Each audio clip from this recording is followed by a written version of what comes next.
Hi everyone and welcome back to the channel. So I thought it would be a fun idea to rank all the fantasy series I have ever read. While I have read quite a lot of books, it's nowhere near what other booktubers have, so don't expect that many series to be on this list. So let's talk about the rules. Firstly, I will have to have read at least 2 books in the series for it to be included, so I do not have to have read the whole series for me to rank it. So I know it might be a bit unfair to rank a series when I haven't read all the books, but I can make the rules, so... But this also means that the Stormlight Archive, for example, will not be included because I've only read the first book. Also, I'm including some series I read in my teens, and it's probably worth keeping in mind that I was probably too young to read some of these series, which made it difficult for me to fully understand and appreciate these series, so that's obviously going to affect my rating a bit.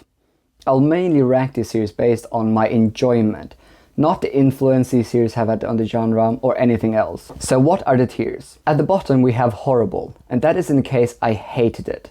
And I'm not sure if any series will be on that tier since I probably wouldn't have read at least 2 books if I hated it. Then we have disappointing. That just means a series I had high hopes for but ended up disappointing me. Then we have worth reading. This only means that it's not a favorite of mine, but I'm not disappointed I read it and I would recommend it. Loved It is quite self-explanatory. It's a favorite of mine and a series I would highly suggest reading. And lastly we have Viking Tier. That is only for the very best series I read. The series on that list are series that I would strongly recommend every fantasy fan to read. So let's get into it. Let's start with some series I read in my teens. Firstly, we have Harry Potter. Harry Potter had a huge influence on me as a young reader. I loved it so much. I remember once my teacher went around the class and gave small compliments to every kid in the class. And when she came to me, she said, "When I think about you, I think about Harry Potter," which obviously made the whole class burst out laughing. I have a lot of nostalgia surrounding this series, but I have read many better series since then. It's also been around 10 years since I read it, so I don't remember that much. It's difficult to recommend this series now since most of my viewers are probably more interested in adult fantasy, but this one goes straight into the worth reading tier. Then we have Hunger Games. Similarly to Harry Potter, this one also had a big impact on me. The first book in the series is definitely my favorite, while I did enjoy the other 2 quite a lot. This one also goes into worth reading. Then we have His Dark Materials by Philip Pullman. It's been ages since I read this one, but I remember enjoying this series immensely, even more than Harry Potter actually. I've been told later that this series is basically the atheist Narnia. As a teen, I didn't notice any atheist themes at all, and the series didn't make me an atheist, so I'm not sure how valid those arguments are, but it's something that's worth keeping in mind. While I don't remember it that much, I'll put this one into Loved It, since I have fond memories of it. Next we have Narnia. I should clarify that I am from a Christian background, and I'm also a Christian myself, so I did greatly appreciate the symbolism and the themes included in the series. If you don't know, the Narnia is a Christian fantasy, meaning that these stories depict biblical stories. However, I read the series 2 years ago and it's written for a much younger audience, so this wasn't really for me. If you only consider the themes, or if you're a Christian, then I would put this in the worth reading section.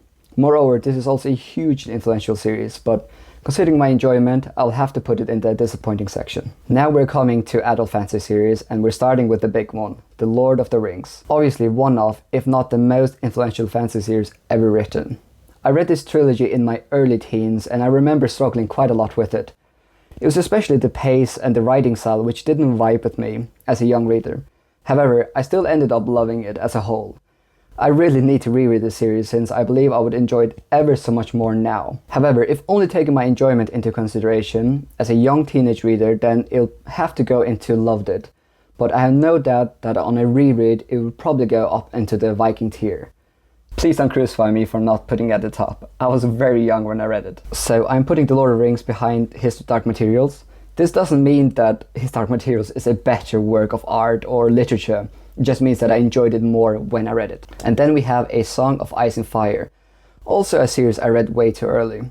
I hadn't had much experience with fantasy when I picked up this series 5 years ago, and I really struggled with it. I only read the first 2 books in this series, and I really need to give this one another try as an adult.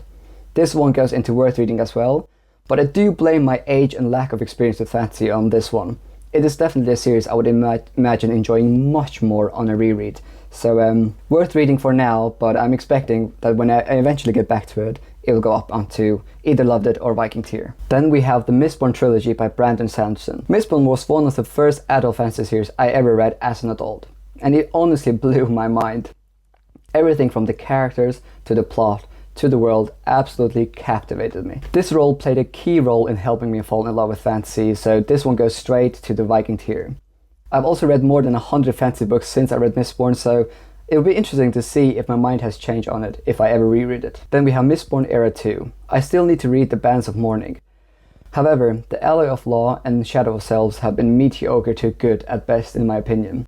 Era 2 should be somewhere between disappointing and worth reading, but since I love this world and the magic system so much, it goes into the worth reading. It is definitely worth reading if you're a Cosmere fan or if you enjoyed the first Mistborn trilogy, but it's definitely not as good as the original trilogy. The Wheel of Time. This series is definitely not perfect, but it's definitely an all-time favorite of mine.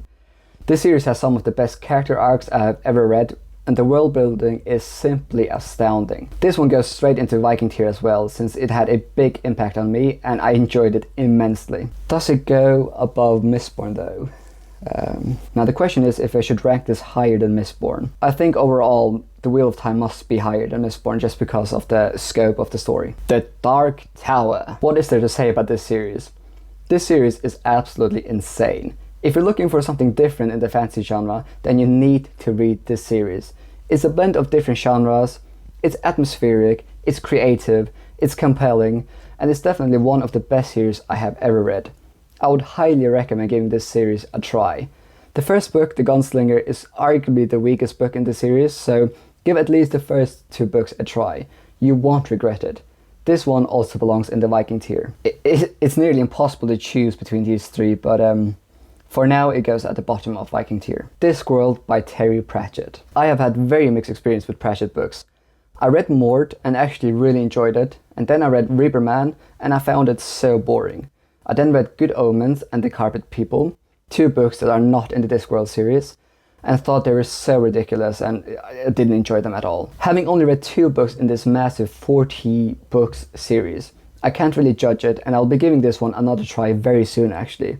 However, for now, this one goes into disappointing. I do acknowledge though that I've only read 2 books in this massive series, so arguably this series shouldn't really be on this list, but I read 2 books in the series, so hence why I'm ranking it. I really hope that my mind about Discworld will change. The Faithful and the Fallen by John Gwynne.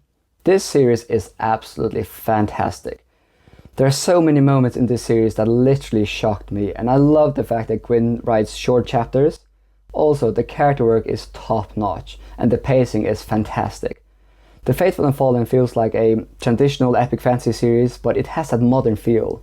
Also, Ruin, the 3rd book in this series, is one of my all-time favorite books. That book is a masterpiece, so this one goes definitely into the Viking tier.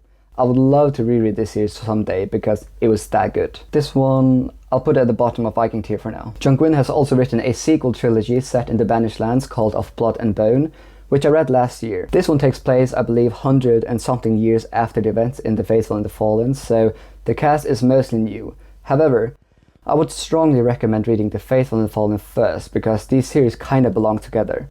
I also enjoyed this trilogy. It was fascinating to see how society had evolved after the events in The Faithful and the Fallen. However, for me personally, this series felt a bit too similar to The Faithful and the Fallen. My favorite book in this trilogy is definitely the first book, A Time of Dread, while the other 2 just felt a bit too similar to what I had previously read by Gwynne. I probably should have waited longer between reading The Faithful and the Fallen and Of Blood and Bone. However, this is definitely a solid trilogy, which I overall enjoyed, so I'll add this to the worth reading tier. Probably at the top of worth reading. I have talked about this one before and how I believe I might have had too high expectations or wrong expectations when I picked up this trilogy. I expected to give every book in this trilogy 5 stars, which wasn't the case. However, I did enjoy this trilogy immensely and I gave each book either 4 or 4.5 stars, which is still very high. It just wasn't a solid 5-star trilogy for me. Abercrombie's writing and character work is top-notch though, and I will therefore add this to Loved It. It is a fantastic trilogy and a trilogy I would definitely recommend. I then read the Age of Madness trilogy by Joe Abercrombie, which honestly blew my mind. When I read that trilogy, it finally clicked why people are so obsessed with Abercrombie. I gave every book in that series 5 stars. The plot is insane, the characters are compelling and so complex. I loved everything about this trilogy. It was so good that I would actually recommend reading the first trilogy just to experience this one. It is fantastic. I still need to read some of the standalones in this universe, which I'm hoping to get to soon. So this one goes definitely into Viking Tier. I probably enjoyed this one a bit more than The Faithful and the Fallen. The Bound and the Broken series by Ryan Cahill. So this is a self-published series that is receiving a lot of hype in the fantasy community, and I can definitely understand why. The first book in the trilogy, Of Blood and Fire, recently won a Stabby Award for being the best indie book, which is pretty cool. I might be biased since I have become quite good friends with Cahill in the past year, but this one is definitely one of my favorite ongoing series. While I gave Of Blood and Fire, which is the first book in the series, 4 stars, The Fall and Of Darkness and Light are absolutely incredible. I am having a very difficult time placing this one. It should probably go to the top of Loved It or bottom of Viking Tier. Considering how fast Cahill is writing these books and how much I've enjoyed this series so far, I'll put it at the bottom of Viking Tier for now. Definitely a series I would recommend, especially if you're a fan of John Gwynn's writing. The Great Codes by Sebastian de Castell. While I enjoyed the first book quite a bit, the third book in the series, Saint's Blood, was so disappointing. It felt like that book didn't really add anything to the overall plot, and there were some really weird decisions made in that one. So the third book, Saint's Blood, ruined my enjoyment of the series, and I haven't continued with this series, and I don't plan to. So this one goes into disappointing. The Poppy War Trilogy by R.F. Kuang. A series I absolutely love, but it's not perfect. Rin is a fascinating character, but she does get a bit too psych for me at times. Moreover, I didn't love all the military aspects of the series. However, it's a very memorable series, which I really enjoyed, so I'll put this one at the bottom of Loved It. The Silent Gods by Justin Call. What to say about this series? I loved the first book, Master of Sorrows. I thought it was brilliantly paced and it had a lot of great world buildings, good characters and intrigue. However, the sequel Master Artificer was a huge disappointment. I recently talked about Master Artificer in a video which I'll link in the description below if you want to hear more about my thoughts about that book. It is really difficult to rank this series. If only judging by the sequel, then I'll probably put it at disappointing. For now, I'll put it at the bottom of worth reading because I loved Master of Sorrows, and there were some aspects in Master Artificer that I enjoyed. We're getting close to the end. The Pillars of Peace by Tom Dombrill. This is also another indie series that I'm enjoying. I gave the first 2 books in the series 4 stars, and I look forward to reading the last installment, which will be coming out sometimes this year. If you're looking for a fast-paced fantasy series that fits perfectly in between bigger series, then I would recommend checking out this one. Dombrill is also amazing at having satisfying plot twists. However, I would have loved if the characters had a bit more depth. I suppose it's difficult to write such a fast-paced series and give characters a lot of depth. This series is definitely worth reading. I will probably put it here. The Farseer Trilogy by the Queen of Fantasy, Robin Hobb. This is definitely Viking Tier. Hobb's prose is so beautiful, and the series has some of the best character work I've ever read. Fitz is already one of my all-time favorite characters, and I've only read the Farseer Trilogy.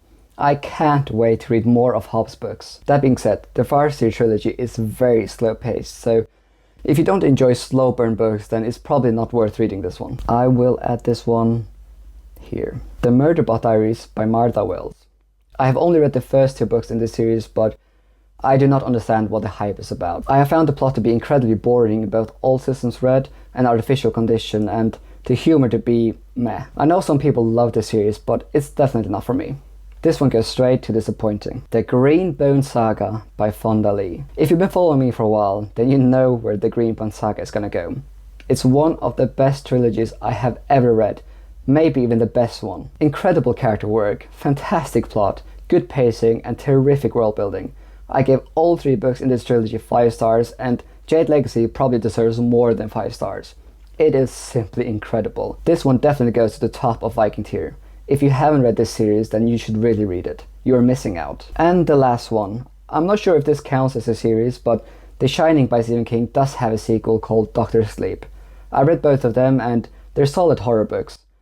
If you're a fan of King, then these are worth checking out. This one will go at the bottom of worth reading. Now let's take a closer look at the final ranking. I think A Song of Ice and Fire probably should be up here. I kind of feel like The Lord of the Rings should be higher up, but I'm only judging by enjoyment, so I'll probably leave it there for now. I'll probably move the Greycoats here. I am satisfied with the ranking. Do you agree with my ranking? And guys, remember, I'm only judging these books by the enjoyment I experienced when I read them. I can definitely imagine The Lord of the Rings and A Song of Ice and Fire going up to Viking Tier when I eventually reread it one day. But for now, I'll stick to this ranking. Thank you so much for watching, and thank you so much for your support. I really appreciate it.